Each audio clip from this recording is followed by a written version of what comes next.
FPL in game week 2 and potentially for game week 3 as well. This is the big FPL news of the entire week, and it has caused a lot of problems for owners out there. So in today's video, we are going to be discussing exactly what to do with Dominic Solanke if we choose to sell him, some of the best replacements in the game, as well as deep diving into some of the press conference news that we did have on some highly owned players like Nkunku, for example, because we need to talk about these players. So as always, if you look forward to today's video, please do consider dropping a like and of course smashing that subscribe button for daily fantasy content. And enough waffling, let's get into today's live stream because there is plenty to talk about. If you're in the live stream right now, please do shout out in the chat. I want to see some regular faces in there. And of course, if you're a Solanke owner right now, let me know exactly what you plan on doing because it's a bit of a disaster right now. It's worth noting. Not ideal situations for us, but hopefully we can get our teams resolved right now. I know a lot of people have already made certain moves in their teams and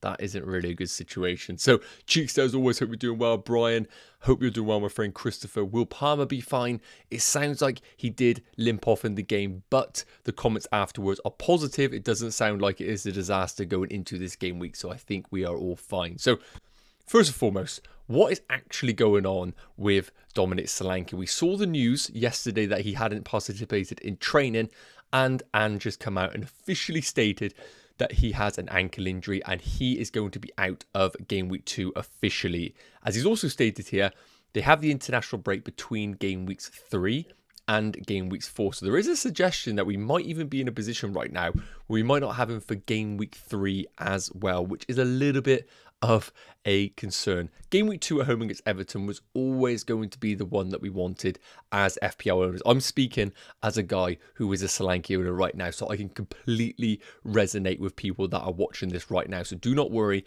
I'm not sitting here chuckling to myself, laughing at fellow Solanke owners. I am one of those as well, so I am part of the group. So Solanke officially ruled out for game week 2. And beyond that, we know the fixtures are a little bit difficult. We're going to come on to the fixtures now to get a bit of an understanding of what to do with Solanke. But if you've just tuned into the live stream, do note he is ruled out. So, as we can see here, the fixtures for Dominic Solanke coming up.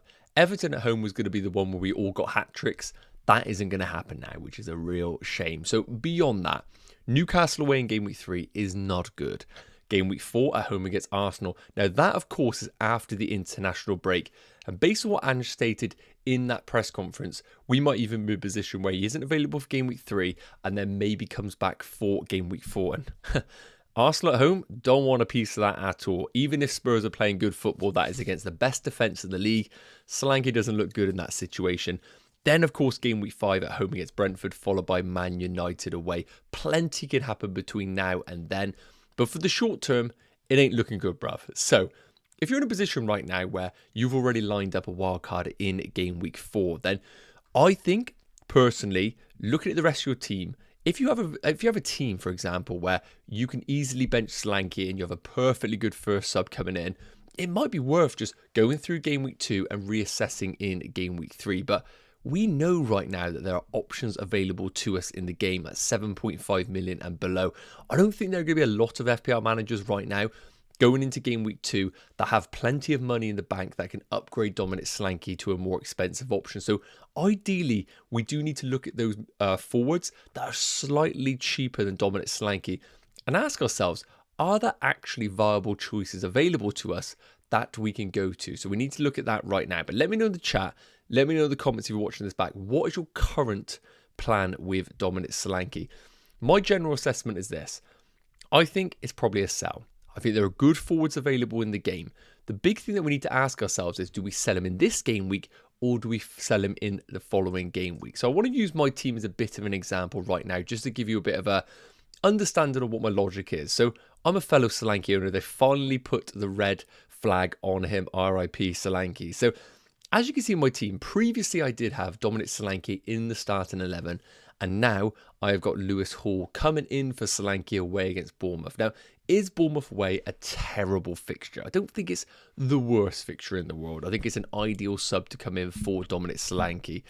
So I think I can get by in game week 2 and still roll the transfer. And you're probably sat thinking, why would you roll your transfer right now when you have a player who is red flagged and could be out for up to 2 game weeks? The reason being is, if we do take a look at the upcoming fixtures for everybody, and I want to come onto this screen here to give you a bit of an indication. So game week 2, I look at the fixtures in isolation. I think Brighton at home against Man United isn't really a fixture that I want to be diving in right now for a João Pedro replacement. But game week 3, away against Arsenal, not ideal at all. And then after that, game week 4 onwards. So it feels a bit early to be doing a Solanke to João Pedro move, even if he does look good in his upcoming games. Then we look at other viable options. Fulham with Leicester at home, Ipswich away, and then West Ham at home. Really good short-term fixtures, especially for those managers that are maybe looking at a wildcard in game week 5 or game week 6. I do think Muniz offers brilliant value over that period. I'm going to put my cards on the table right now and say that I do think Fulham's Muniz is the most logical pick for our FPL teams.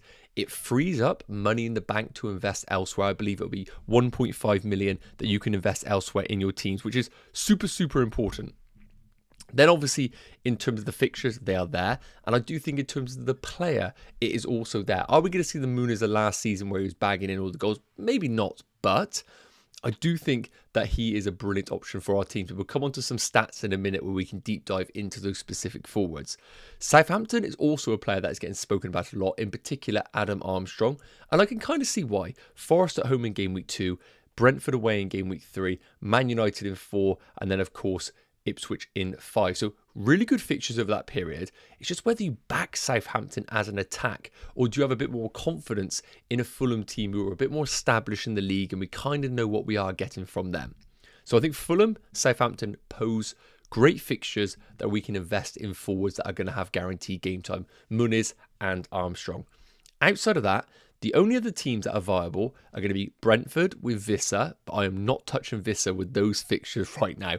Liverpool, Southampton, Man City, Spurs, no thank you. Ain't touching those at all, so you can forget about Visser. Arsenal is a really interesting one. Obviously, Havertz being one of the most bought players going into game week 2. If you're in a position where you have the money available, then of course, Havertz is a viable move, but is he actually a great pick? Aston Villa away in game week 2, not ideal. I wouldn't really be buying a player going into that game week. Then Brighton at home in game week 3. Yes, that is an ideal fixture. But then after that, Spurs away, Man City away. Now, of course, if you're wildcard in a game week 6, then all aboard the Havertz train if he continues in this form that we saw in game week 1. But based on those upcoming fixtures, I actually think I'd rather just come down to some of the cheaper options that have much better fixtures over the next 3 to 4 game weeks than that of Arsenal, even though I obviously back Arsenal more as a team. So for me, Havertz isn't really a consideration. Everton, no thank you whatsoever. Bournemouth, yes, there could be some considerations there, but I don't really understand why anyone would go for a Bournemouth forward as opposed to a Muniz or an Adam Armstrong. And finally, the one that is quite interesting is going to be Crystal Palace with Mateta, coming off the back of the Olympics, probably isn't fully match fit, but at 7.5 million, a direct replacement for Solanke in your teams. West Ham at home, not a bad fixture. Chelsea away, not a bad fixture. Then Leicester at home. So I do think for the short term, Mateta is not a bad option at all and definitely needs to be on your radar. After that, the only other player, realistically, that I think is a viable pick is going to be Nottingham Forest's Chris Wood. But we know they're in the market for Nketiah. We know Awoni is available, or at least he's getting ready to be available. So we do question the minutes of Wood over the next few game weeks. That is a little bit of a concern over that period. I think Wood is a great pick, but are we going to see a little bit of rotation in that longer term if you want to hold him? That is the big question. So for me, the top picks right now are going to include Fulham's Muniz, Southampton's Adam Armstrong, Crystal Palace's Mateta, or the final option, which we haven't spoken about, is going to be rolling your transfer. Now, why would you roll your transfer?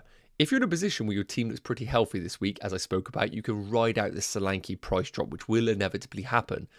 Looking at Aston Villa's fixtures, you can see them just around here. I've done the camera terrible. Let me just sort this out. You can see Aston Villa are up there.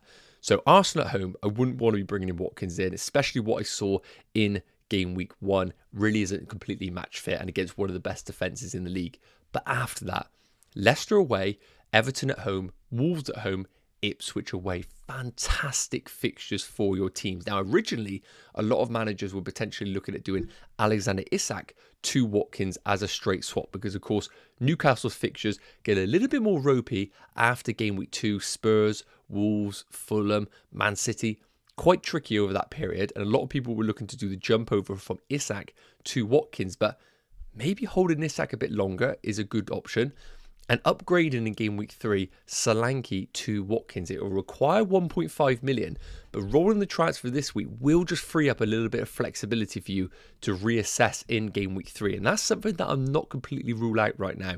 I do think rolling the transfer is a viable option for your FPL team. So I want you guys to let me know in the comment section. If you're tuning into the live stream right now, you are about to see a Q&A come into the stream where I want you guys to maybe give me a little bit of an option. So first and foremost, it's going to be best Solanke replacement. And if you're watching this back, obviously you will not see the poll, but it'd be great if you guys could let me know in the comment section who is the best Solanke replacement. We have got Havertz, we have got Chris Wood, we have got, of course, as I mentioned, Mateta, and we have got Muniz.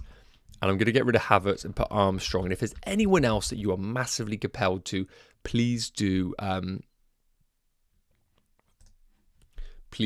let me know in the comments section. So let's go through some of the questions here in the chat before we deep dive a bit more in this Dominic Solanke situation, because it is very, very concerning for those that do own Dominic Solanke. So Chris H, we're doing well. Kwanzaa Solanke Barco, it's over for me, saying before I've already begun. Chris, I could definitely resonate with that. Not to the extent of you, mate, but I do think you have just had the unluckiest start to the season. But obviously right now it's all about not panicking, not jumping the gun on some of your transfers, and maybe using your bench in certain situations. Saf saying, yo, hope you're doing well, mate. I don't really know how to respond to that. Was up? Maybe along those lines. Solanke down to Armstrong and Gordon up to Foden is my current plan. Yes, don't mind it, but personally, I would rather see Phil Foden actually get some minutes in the bank consistently before considering making those moves. Keep saying Mateta looks like I'm stuck with Nkunku. Do not mind Nkunku at all. For anybody that obviously watched the Chelsea game last night will know, Nkunku played about 60 minutes, scored from the penalty spot, but played in more of a central area.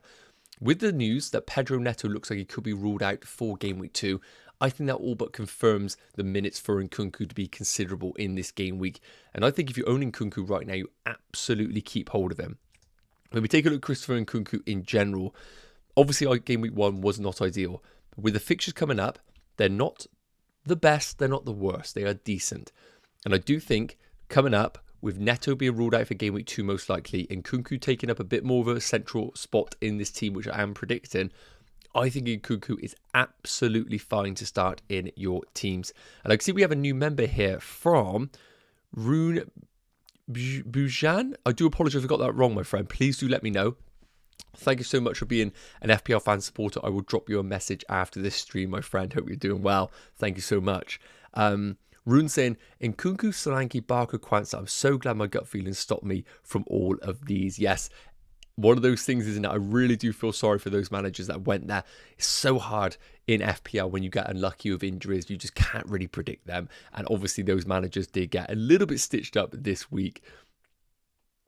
So, guys, just to conclude on the Solanke situation, because I'm conscious that we are in a position right now where we need to have some sort of thought process on what exactly to do. And I'll give you a bit of an update on what I am planning. So for me, right now on Dominic Solanke, I do think selling him is a viable option. I'm going to be honest with you. I do think selling him is a viable option. We're going to come into the planner section here on the official fantasy website.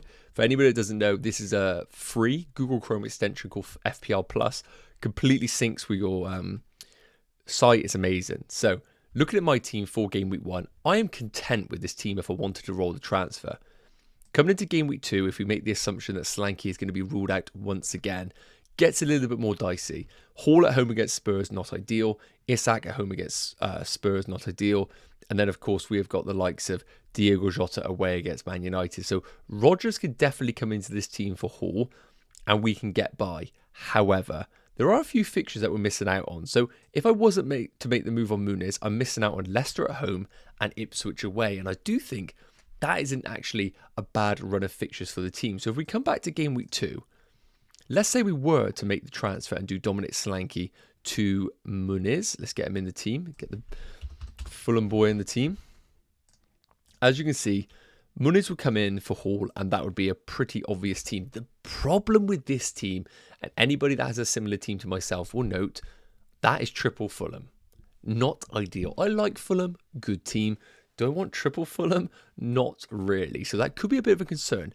But the great thing about this, you can see in the top right corner, it is giving me 1.5 million in the bank, which puts me in a really strong position in upcoming game weeks. So if we were to roll with this team, coming into game week 3, we would look something like this.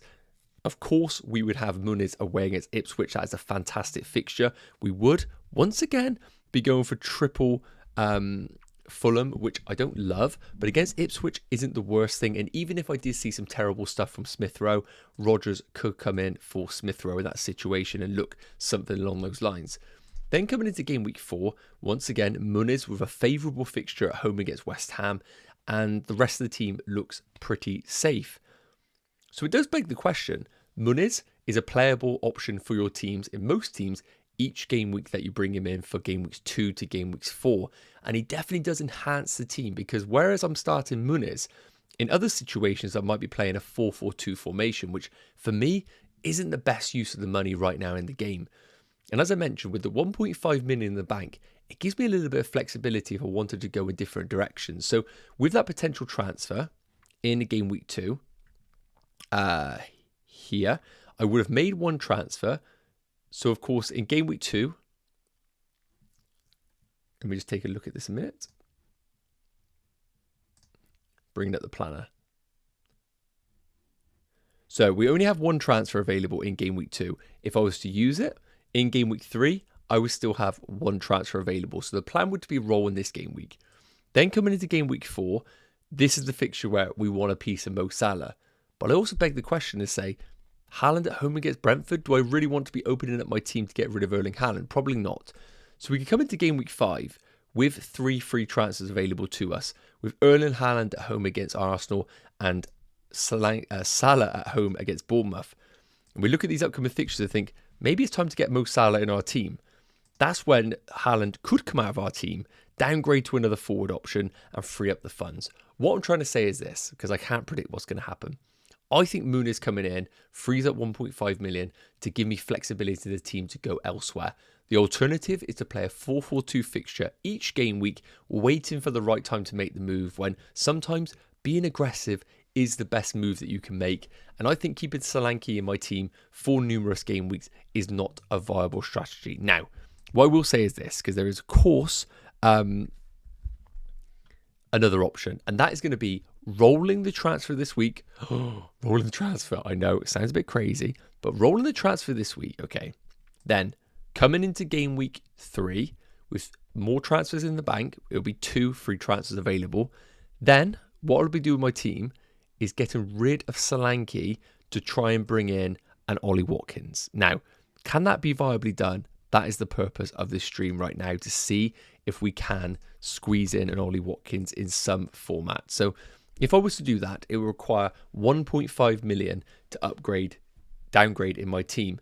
And when I look at the options available in my team, I don't think I want to part ways with 1.5 million on any of those players right now. Do I think Ollie Watkins is a desperate transfer in a way against Leicester? Potentially. But do I want to free up 1.5 in any of these players that you can see on your screens right now? Personally, I think the answer is no. So because of that, I'm thinking Watkins is a player that will come in on a wildcard in game week 4 rather than rolling the transfer to bring him in, because I don't think I've got the funds available to do so, and I'm missing out on a fantastic fixture for Muniz. So to conclude, my plan is to do Solanke to Muniz and get him in for this home fixture against Leicester and really lean on this Fulham game. Let me know your thoughts in the comments. The current poll is saying 62% on Muniz, 15% on Mateta, which is very interesting. 15% on Wood, 8% on Armstrong. Super, super interesting. Please do let me know what your plans are in the comments section, guys. I'll be really interested to know your thoughts. This stream here is all about answering your questions, but of course coming to a conclusion on Dominic Solanke. If you're looking to replace Solanke, Muniz is my #1 pick for anyone that is asking right now. My problem with Solanke, Nkunku, Mins risk and Aina injured, don't know what to do now. For me, Nkunku I do not think is a massive Mins risk going into this game week. He had 60 minutes last night in the Conference League, but I think that the doubt of Pedro Neto means that Nkunku's minutes are being enhanced this game week. Is Danny Welbeck a good option, Daniel? I do think that he could be a viable option. However, when we take a look at the fixtures for Brighton coming up, would you rather have Danny Welbeck with Man United followed by Arsenal in the next two, or Muniz with Leicester at home and Ipswich away? Now, I get it.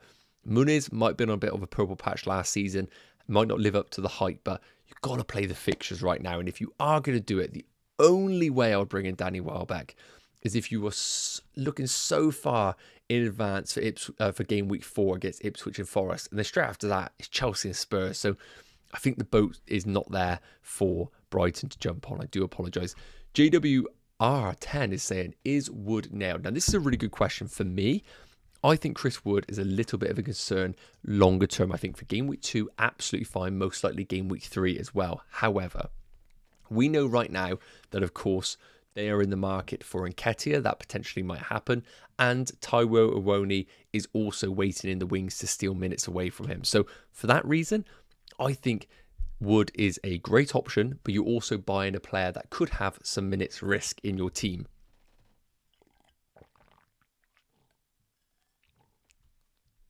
Rune saying, my plan was always either wildcard game week 6 or save transfers up until then. I think that is a viable strategy 100% if we do not get in a position where, of course, we are getting all of these bloody injuries. That seems to happen. It's sadly always the case.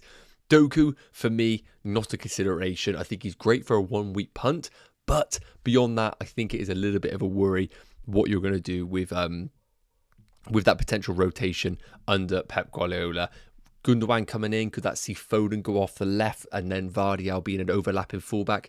All those scenarios can happen. And if you are watching right now, guys, please do consider dropping a like. Always aim for 50 likes on these streams. And if you're not already, please do consider smashing that subscribe button. I've got a bit of an outrageous goal of hitting 18k before the international break, which is the game week 3 deadline. If you're watching this, you want to help along, if you want to help a guy out, that would be awesome. No worries if not, though. I totally appreciate that. I got to earn your trust. I got to earn the trust. Carlos, if you go to Havertz, would you? Personally, I'm not as bullish on the Havertz situation. Now, when we take a look at the fixtures, and I'm again a little bit, insulted for my comments on Kai Havertz, but when we take a look at Kai Havertz right now, there's no denying that he's a fantastic option. But first and foremost, Solanke to Havertz isn't as simple as 0.5 million in the bank. You need at least 1 million in the bank because he's gone up to 8.1 million, which is not ideal at all. So you're going to need considerable money in the bank to go there. And I think a lot of people are just not going to be able to do the hokey cokey from Solanke to Kai Havertz. And yes, he had a good game in game week 1. Do I think Arsenal are one of the best teams in the league? Yes. But do I love the fixtures? No. I actually think Arsenal win this game. I'm not going to say comfortably, but I think they're going to put on a bit of a show against Villa. I think they're going to be super compact. They're going to make it super difficult for Villa. Watkins coming in with very, very poor fitness is obviously a benefit to Arsenal. So I think this is going to be a win for Arsenal defensively. Attacking wise, though, I don't see him scoring tons of goals. After that game week 3 against Brighton, brilliant. But 4 and 5, not ideal. 6 onwards, great. I obviously want a piece of him maybe around this period. But I don't think Havertz is the logical pick, even though he is playing for obviously a much better team than the other considerations that we are looking at right now. Nicholas Jackson, hell no. I just can't go with that. I loved him last season, but with the purchases that are being made by Chelsea, with Osimhen still not going out of the picture, I don't think we could be touching Jackson right now. I feel like right now it's quite a competitive environment in Chelsea that Jackson really has to put on a show each and every game week to lock down that striker spot. Whereas last season, there just weren't many options available. Nkunku was injured all season. They didn't really have an alternative like a João Felix, who is established as a player. They have that now. And I think there is going to be a lot of rotation in that forward line, unless they do sign someone like an Osman who's going to play that each and every game week. Again, guys, please do drop a like on the stream if you are enjoying it. No problem if not. Do we need to worry about Watkins mins since the Champions League starts sooner this year? Yes, I do think that is definitely a concern because we have someone like John Duran who isn't going out on loan at the time of recording. So with Ollie Watkins right now, let's take a look at the fixtures. Again, second most sold player, which I think is quite bizarre. I know he's got Arsenal at home, but look at these fixtures after this. Fantastic. If there ever was a time to jump on Ollie Watkins, it's game week 3 onwards. Now, the Champions League starts around this period here. So, of course, while I'm not saying that there's going to be rotation for Aston Villa's Ollie Watkins, there definitely is going to be a little bit of a concern about how fresh he's going to be each and every game week and how this Aston Villa team are going to adapt to the demands of the Champions League, because they are going to have to play their best 11 in those Tuesday or Wednesday night games. I think, though, Ollie Watkins is a fantastic move. The only reason why personally I'm not considering rolling the transfer this week to bring him into my team for game week 3 is I just want to see that full fitness right now before purchasing Ollie Watkins at a tricky 9 million price band. It's a lot easier to do Alexander Isak to Watkins. It's difficult to do Solanke to Watkins because you probably like the rest of your team right now, unless you are fully out of the picture with someone like an Nkunku. Then that might be an easy cash cow for you to downgrade to go to Ollie Watkins. But really, I think Watkins is an easy purchase if you sell Alexander Isak. But I don't really feel like I want to do that move right now.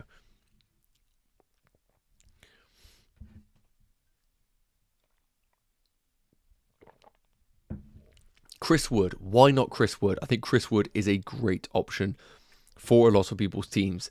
When we take a look at here, now again, XG 0.71, but that did come basically from that one chance. When we take a look at the fixtures for him, they're good. Southampton away, followed by Wolves at home. Then they have Liverpool away, Brighton away, which are not ideal fixtures. So I do think Chris Wood is a good option for your team. My main concern is this. You've got Taiwo Awoniyi waiting in the wings, and there are rumours about them looking to sign Eddie and Nketiah for their teams. That's a bit of a concern. It means that while he might still be the starter, there could be some competition for that spot. And that is enough for a reason for me maybe not to go for Chris Wood. I feel like as we pass each fixture, the fixtures get trickier, whereas Muniz remains to have good fixtures over the same period. I just prefer Muniz's fixtures slightly better to that of Chris Wood's. And I think the rotation of Muniz is probably the same because of obviously Jimenez waiting in the wings as well. I've said that about 1,000 times, waiting in the wings. But I think these fixtures are good. Newcastle not great. Forest away would be the same as what Chris Wood would have against Fulham.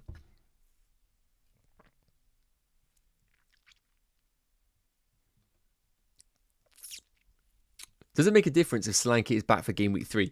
Yes, it definitely does make a difference for game week 3. Now, again, we can go off what the quotes, what we've seen right now, but his return to action depends on his recovery. So again, nobody really knows what that situation is.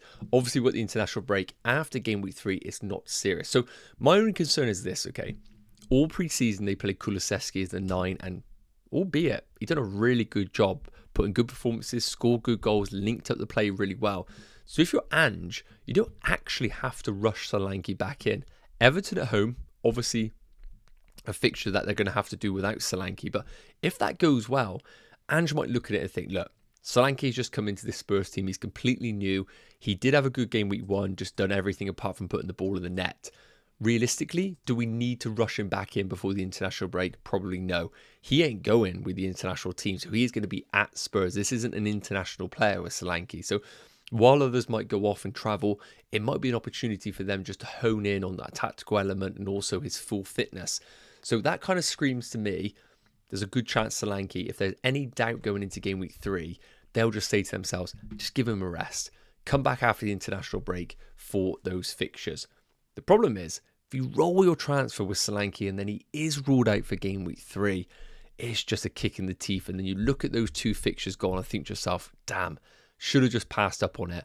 And I think the difference is, when you look at my team, for example, here, There's very different types of players. So as you can see, Barco has gone on loan to Sevilla, but it's a £4 million defender.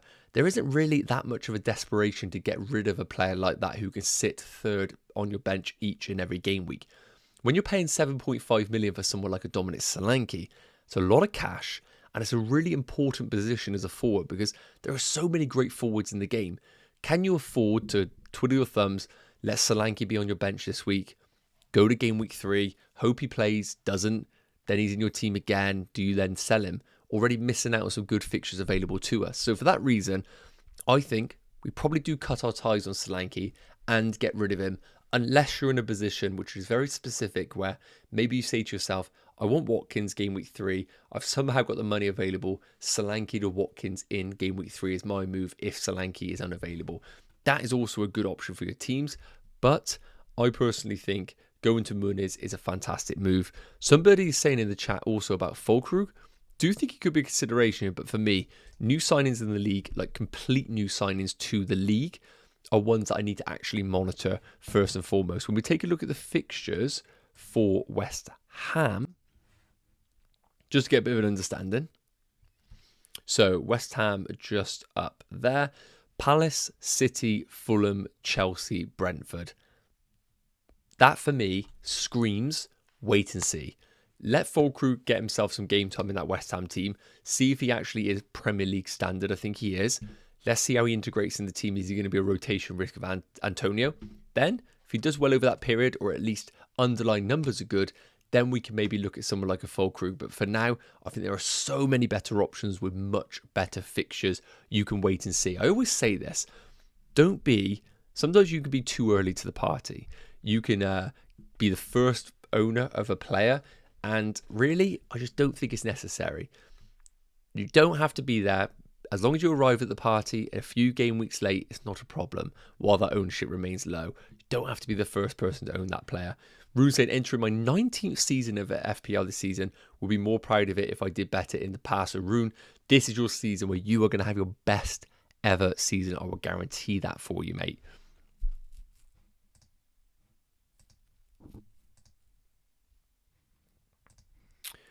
Aston Villa not in form. I'm not really in a position to say that because they still won in game week 1. Some of their key players didn't look fresh, but still not something that I would be looking at right now to say they're out of form in there. For anybody that is tuning into the stream and is a little bit curious about the situation, Solanke officially ruled out for game week 2 and could be a doubt for game week 3. Based on these quotes, it is all about his recovery. If there is any chance of him struggling in game week 3, international break between game week 3 and 4, most likely will come back then.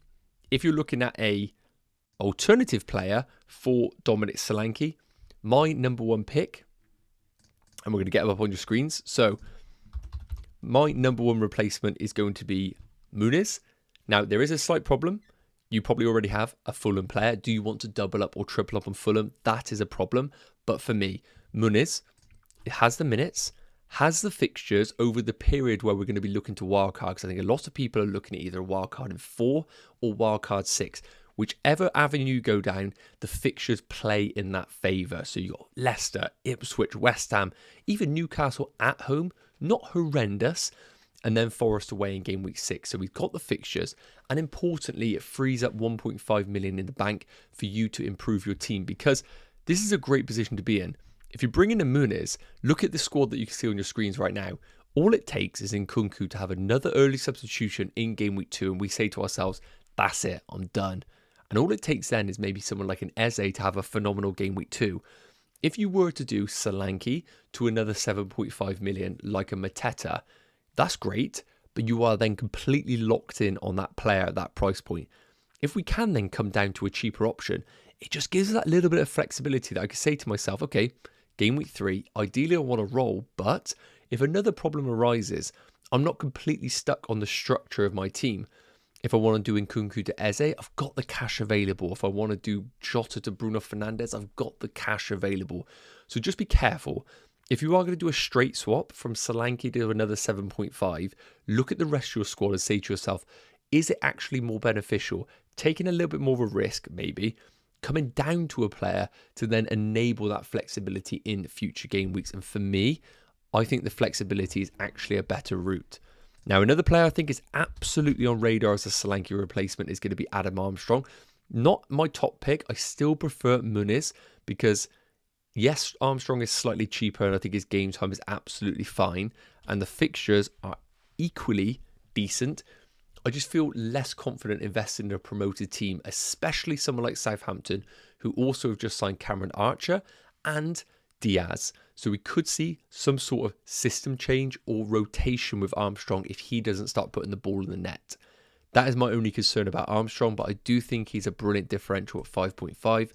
Some people are talking about João Pedro. Guys, anyone, just to give you a heads up, I'll do a quick helicopter macro view on this. For me, that's just enough not to go there. You might as well go Armstrong if you're going to go for a 5.5 million. So João Pedro, the time to have him was game week 1 or game week 4, not game week 2. Outside of that, I think those are my cheaper options that I would look at.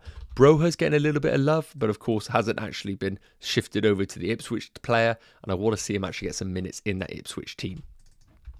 Outside of that, guys, for me, looking at the price point of players, I'm not going to sit here and tell you get Watkins because that is a lot of an upgrade, and I do think if you're going to get Watkins, you get him in game week 3. Jackson, no. Mateta, very interesting, good fixtures, but as I said, do you want to have a structure where you go straight to a 7.5? I think maybe if you can free up some funds, it is a better route to do so. And after that, I don't think there are many options available apart from Vissa. And the problem with Vissa is those fixtures are dirty. You ain't going there. Sorry, Wood is the other consideration for your teams, but I think Muniz's fixtures are as good and less of a rotation risk because, of course, Awoni came on for 18 minutes. That could be a potential minutes risk to Wood, especially with Nketiah in the market as well. So that is your complete overview on Solanke. I'm done talking about Solanke because I feel like there are some questions in the chat that I definitely need to answer. So let's take a look.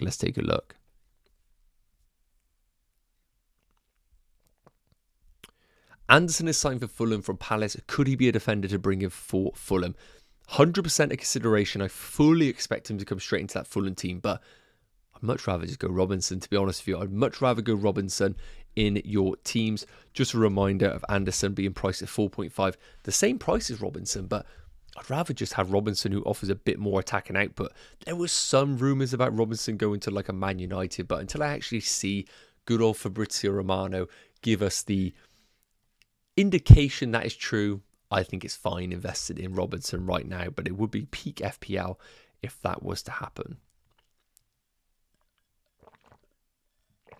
And again, guys, if you are enjoying the stream, please do consider dropping a like. It is always massively appreciated. We're aiming for 100. If we can hit 100, what a day that is. And also, if you're enjoying it, please do consider smashing that subscribe button. Now, things have changed on this channel because I done my team selection video on Thursday.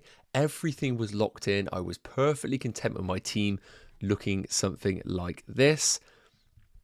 Oh, sorry. No, looking like this.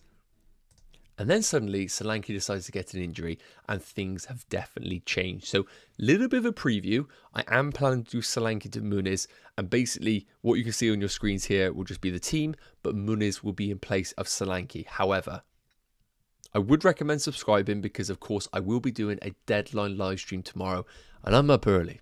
It's going to be an 8:30 stream. I'm going to be up early doors, plotting through my team, planning exactly what to do. So make sure you do tune in because there is definitely going to be a change in my team personally. Now, one thing that people are talking about right now is price changes because we have to monitor that. We obviously got stitched up with Quanza getting changed in price.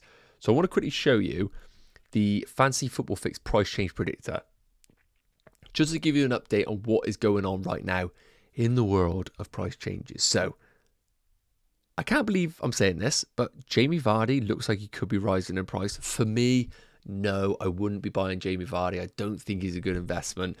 Chris Wood, potentially rising in price. You can see here the column, which is progress per hour. That is an indication on how popular a player is being brought in. So as you can see here right now, Solanke is being sold at 5.4% progress per hour. So basically, at this rate, his price is going to fall tomorrow, which is fine because obviously the deadline would have passed by then. So you don't have to worry about a Solanke price drop at the time of recording. things might change in a couple of hours. And in terms of a progress change right now, people are going for Richarlison, which is very interesting. For me, don't love it because I've seen Kulusevski play as the number 9 in pre-season, so we don't actually have any guarantees. Richarlison comes straight in. Muniz being super busy, 6.8%. Wood the same, Vardy and Mateta. So basically what is happening right now is everybody's selling Solanke and buying one of Richarlison, Muniz, Wood, Vardy, Mateta, Xerxes, Welbeck. For me, as I've spoken about, I think Muniz is the most logical pick for your teams, but it's totally dependent on what route you want to go down. So that is it there. But make sure you are subscribed, guys, because tomorrow's live stream has become actually relevant. I thought I was going to have a nice cozy morning, maybe putting on a nice big jumper and relaxing and answering questions. No, now we have the headache of, do we triple captain Haaland and do I make a transfer of Solanke to Muniz? So it's going to be a very stressful morning, but it is what it is, so I don't mind it. What I have to say is this as well. We got to talk about the big guy. The big guy, Erling Haaland. If you're on the stream right now, you got to ask me this. What is your game week 2 captaincy plans? If you're watching this back, I apologise, the poll's over. But if you're watching this live, happy days. So what is your game week 2 captaincy plans? We have got Haaland, TC, which means triple captain for anyone that didn't know. Then we got Haaland, just standard Haaland. We're going to put Mohamed Salah. And then we're going to put Son, because I think that's quite an interesting one. If you've got anybody outside of that, please do let me know in the chat who your captain is. But I'm going to put a little bit of a poll in here. Haaland triple captaincy thoughts. Are you looking to triple captain, Salah, Son? If it's somebody else, please do put them in the comment section. My dog's just woken up from her nap. Hello, mate. Good girl. Right. Let's take a look at this chat while we're here. And guys, thank you for 100 likes, 101 likes. Massively appreciated. Thank you so much. Anyone that's just tuning in right now, I've just been panicking the last probably half an hour or so about what the hell to do with this Solanke news. So if you want to have a little bit of a laugh and watch me break down and cry, then maybe do rewind this a few minutes and you'll see me panicking all over the shop. But yes, I like the drama in FPL. It makes it exciting, which is a good thing. Vista looks decent, yes, but the fixtures are woeful. What about Aina? I don't know the status on him right now. I will take a look for you in a minute and see. I wouldn't say it's a desperate transfer out. I would probably just say to you, probably just try and have a bench player come in for him. Kadioglu is here we go, or there we land, whichever one you do follow. So that's interesting. We kind of expected that for Brighton. Not an option in FPL. Toby, I have Muniz already. Should I take Solanke out or leave on my bench? I still have a good start level. Okay, so Toby, you're in a really interesting spot.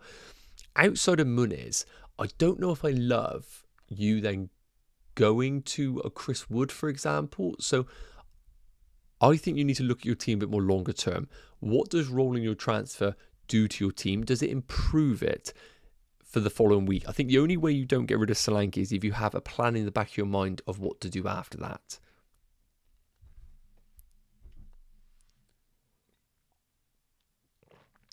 Louis Bonilla, thank you so much. Finished on 65 points, ranked 2.3 million. Not happy at all. Wildcard active. Players being cut: Mavadidi, Gordon, Cannon, Dunk, Harwood, Bellis, Clivert, Gabriel, and Pickford out of my team. Louis, I hope you're the best, mate. I hope you're the best on that one.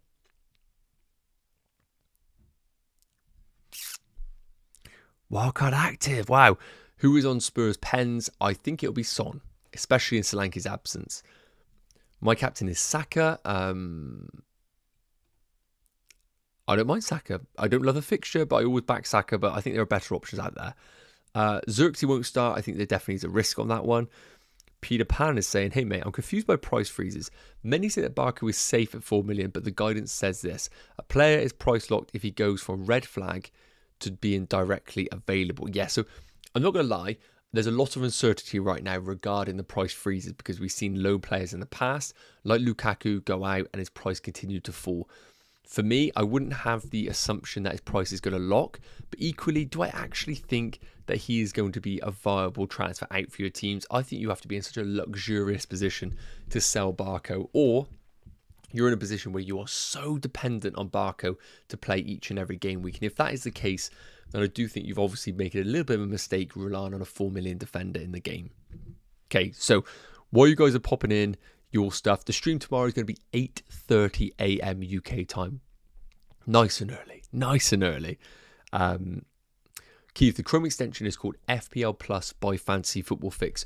All you need is a free Fantasy Football Fix account. Sync it up, incorporate your team in. Happy days, it is great. So what are my thoughts on Erling Haaland for triple captaincy? I can see right now in the poll, 60% are saying they're going to captain Haaland, 18% are going to triple captain, 22% are on Mo Salah, 1% on Son. So my thoughts on triple captain Haaland is this. First and foremost, in a previous season, I'd sit here and tell you absolutely not, because the way that the cups were last year and previous seasons, we had lots of blank game weeks, which meant lots of double game weeks. And inevitably, we had at least one premium player with a double and sometimes a double with brilliant fixtures. So it just made complete logical sense to hold off your triple captain until a double game week. Because end of the day, even though Ipswich at home is a great fixture, would I rather have Ipswich at home or 2 fixtures of Haaland for 180 minutes? I'm personally going to take the 180 minutes every single day of the week. That is just the way that I play the game. But the way that it's playing this season is different because we got less doubles because of the way that the cups are now structured and how they integrate with the Premier League game. So we might only have a handful of doubles. We also need to use the other chips available to us. So you can see Bench Boost, very popular chip to play in a double game week. So one of those doubles could also be used on the Bench Boost. We've got the free hit, probably used in a blank or sometimes a double. Wildcard isn't going to be used in a double or a blank. So we still have to use other chips in these double game weeks coming up. So there are no guarantees right now at all that we're going to get a double that we can put it on Haaland, which is viable. So in terms of a single game week, I think this is one of the best. We have all the players available to Man City. Erling Haaland is absolutely locked in for minutes. No cup competition distractions. I think if you want to triple captain Haaland, honestly, I cannot sit here and tell you not to do it. The only argument not to do it is because you either want it on Mo Salah later on in the season because he's a midfielder and he gets additional point for a goal and a clean sheet, or you're holding off for a double game week. And in itself there, you're taking a risk like myself because you're holding off for a double game week that you don't even know will arrive. That includes Man City, for example. We then don't know exactly whether the fixture is going to be good. We also don't know whether Haaland or Salah are going to be fit. And we don't really know what the makeup of the teams are going to be in that situation. Right now, we're going into Ipswich at home with De Bruyne fully fit, Phil Foden coming into the team, Haaland fully fit, a Man City team that are probably looking to have a good performance in this game off the back of a indifferent one in game week 1. So, look, triple captain is massively overhyped. But I think you could play this game week absolutely. For me, right now, I'm planning on not doing it. Just waiting for a double. But I get it if people want to go there. 100%.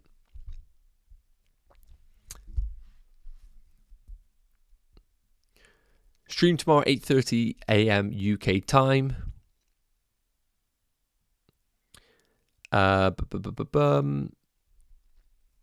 Eze a good long-term or Palmer? If you have Palmer, I would keep him. I know he limped off in the game, but I don't think it's enough to sell him. It sounds like he is fine. Do I love Eze? Yes. I do think it's good now that it looks like the rumours of him leaving have kind of ended. Now I do think Eze is a good investment for your team. The fixtures in the next 3 are good as well for Palace, and Eze was so unlucky not to deliver in a previous game week 1. So guys, we're going to wrap this up in literally a couple of minutes. So if you have any questions, fire them off in the chat now. Please do, of course, as always, make sure you are subscribed to the channel and you have dropped a like if you haven't already. That is always massively appreciated. Just goes a long way for the channel. And as I said, I've got this audacious goal of hitting 18k before the international break. Is it going to happen? Absolutely not. But we can dream. We can dream. So get your questions in. I'm going to answer them over the next 2-3 minutes and then we're going to wrap it up because I got to feed the dog and she's looking at me and she is a little bit sad. Let's put it that way. So let's get into this right now. Have to sell Barco due to having him and Quansah. Who do I replace him with? If you have both, you prioritise Quansah because the options available to you are much better at Quansah's price than that of Barco. I think Robinson at Fulham is a great alternative. Rico Lewis is a great 2-week punt, but you know that you're buying into a rotation risk at Man City. Manplay, I've covered that one. What do you think about Solanke to, I cannot pronounce him, but Bournemouth's new forward? For me, I'd rather see some game time from a new player before investing in him. Andrew, the Haaland double game week last season was a disaster. 100% it was a disaster. And sometimes these double game weeks are a disaster, but I still like going into double game weeks with the triple captaincy because of the minutes potential more than anything. But I know what you mean. Toby, how big is the chance of Solanke price drop? So based on Fantasy Football Fix's price predictor, now remember, it's only 5:25 UK time. But as of right now, these are the players that look like they could rise or fall in price. The big thing that we need to note, Solanke is being sold by a lot of people. And I only expect that as people wrap up work and do stuff to continue to get bigger and bigger. And I wouldn't be surprised if we see a very close Solanke price drop tonight, which then I do think it's important to monitor the situation, as that's a big difference between Solanke at 7.4 and 7.5. You don't really want to get caught out at times with that. Let me go back to my team a minute. Who do I bring in if I already have Muniz? Then I think short term, I still think Wood's good short term. Long term, I'll be concerned if they sign Nketiah. I think Armstrong at Southampton is also a good investment. I prefer that to João Pedro short term. Gundo back in City, does that change things? Yes. But do I expect him to come straight in? No. Who does that impact? It impacts the minutes of Doku, of Bernardo Silva, of a Phil Foden. So for that reason, I think probably the logical thing is just to avoid everyone apart from Haaland, to be honest. And you wouldn't be buying Gundo. KDB or Foden, I'm always about Foden, but I need to see Foden's minutes before actually investing in it. And I'd rather just wait a week and see Foden fully play. Ainey's injury, I don't know the full update. I will check it out for you, mate. But for me, it's not really a desperate transfer unless it is a long-term injury. Otherwise, just use your squad to get through this week. Mikey, 100% triple captain Haaland because, come on, the punt is the most fun bit of FPL. I love that attitude, Mikey. I am a very, very safe, conservative manager. I would love to have that kind of mindset, and I might change my mind. That's why you might want to tune into tomorrow's live stream, because we might have a last minute triple captaincy on this channel potentially. Doku or David Silva or Eze D Silva, not sure who that is. No to Doku, I would say no to Silva. Eze would be the pick 100%. Wesley Fofana, no, do not be touching anybody from Chelsea's defence. Mitchell saying, yo, sorry, missed the stream. What's the verdict? We selling Solanke. Based on what I have seen, the quote suggests to me he's out for game week. He's out for game week 2, a doubt for game week 3, depending on his fitness. For me, 7.5 offers a lot of competition for forwards. Unless your squad can roll with Solanke each and every game week, I think selling him is the right move. And as of that, I think going to Muniz of Fulham is the most appropriate move. I would only go to another 7.5 if you do not think you need the cash in the bank to improve your squad. I think having 1.5 million in the bank for this team is ideal. Reason being is this. I can downgrade Solanke to someone like a Muniz of Fulham. 1.5 million in the bank, meaning that if we come to game week 4 and I look at Alexander Isak and think, time to go, mate, I can upgrade him to Watkins very easily. If I was to do Solanke to Mateta, I have to be really confident that Mateta is going to outscore Muniz comfortably to justify me blocking a potential move to Watkins in game week 3 or 4. League code is right here, guys. Right here. A lot of people asked about it, and I feel like I haven't put it big enough. So the league code is right there. 8JR0MJ on that one. Perfect. Okay. So we are going to wrap it up there, guys. I really hope this provided some value. To conclude on everything, we're going to come to the middle of the screen here. To conclude, I do think you should sell Solanke unless you have a strategy in place where you're looking to maybe hold him for a week, reassess, and then bring in Watkins. Then I don't mind it. Otherwise, I think there are good forwards in the game. I think selling him to Muniz is my priority of my team, and if my team looks similar to yours, maybe that does help your situation out. Solanke's injury is frustrating. It's a big part of FPL, but it makes the FPL interesting, so do not get down about it. As always, I'm going to be back tomorrow. Tomorrow morning, there's going to be a deadline live stream at 8:30 a.m. UK time. So get involved in that, guys. It'd be lovely to see some familiar faces on that stream. So please do get involved. If you have any questions, put them in the comments of this video and I will try and answer them. Like and subscribe. As always, have an amazing evening and I'll see you tomorrow morning. Take care, guys. Have a great one. Cheerio.